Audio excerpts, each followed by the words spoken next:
Hi,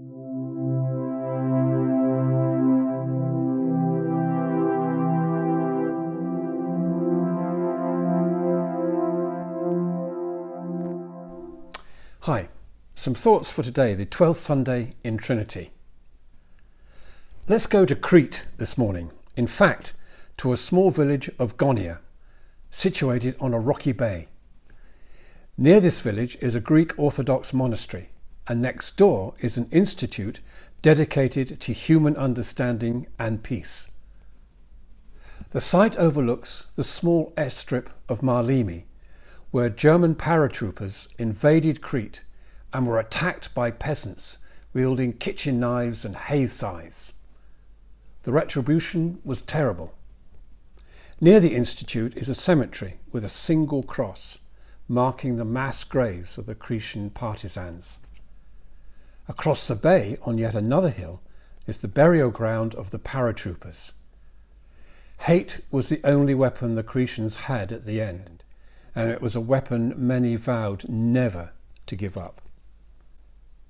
Against the heavy curtain of history, in this place where the stone of hatred is hard and thick, is the institute dedicated to healing the wounds of war.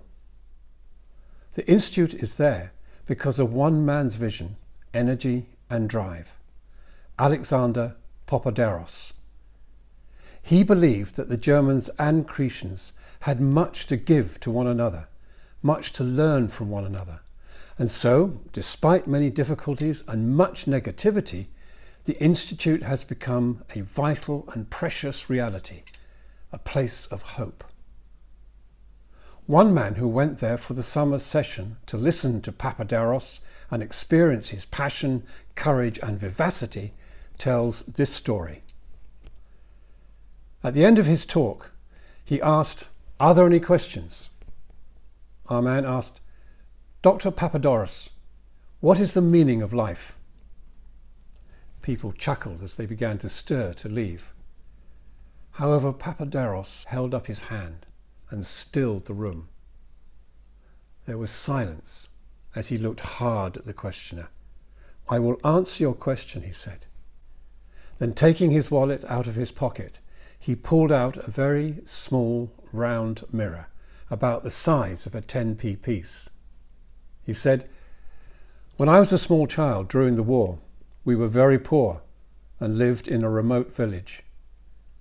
One day on the road, I found the broken pieces of a mirror belonging to a German motorcycle that had been wrecked on the road. I tried to fix the mirror, but could not do so.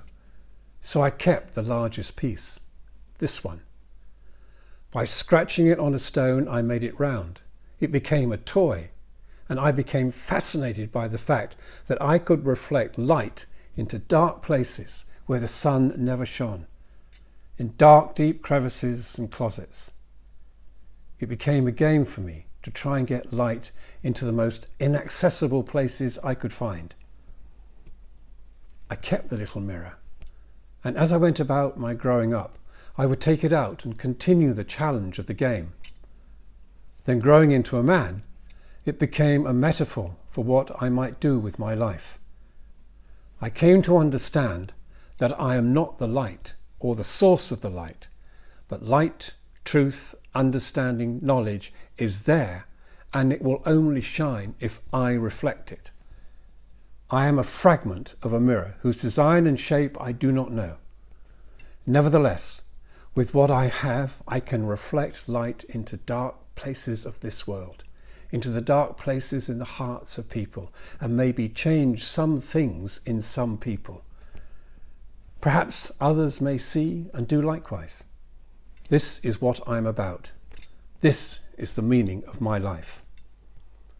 With that, he took out the small mirror, caught the rays of the sun, and reflected them onto the face and hands of our questioner.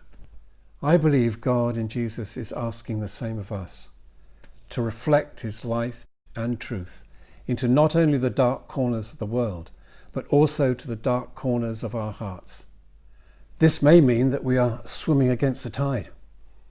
It may mean that we might face ridicule, or even in some parts of the world, it could mean staring death in the face. still God in Jesus says, reflect my light to the world. It may mean that we can just be with someone in their darkness, assuring them that they are not alone, that no questions will be asked, but a presence that says simply, I care about you and I love you.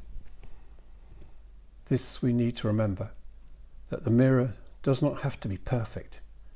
It can be broken or damaged, but despite that, it can still reflect light and warmth. As long as we make ourselves available to God in love and light, then we can reflect that love and that light wherever we are. Dr. Papadopoulos found a fractured mirror to reflect light.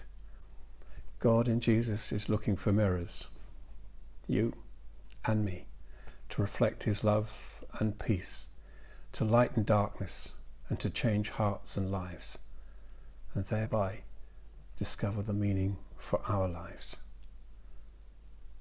Keep well, keep safe, and God bless.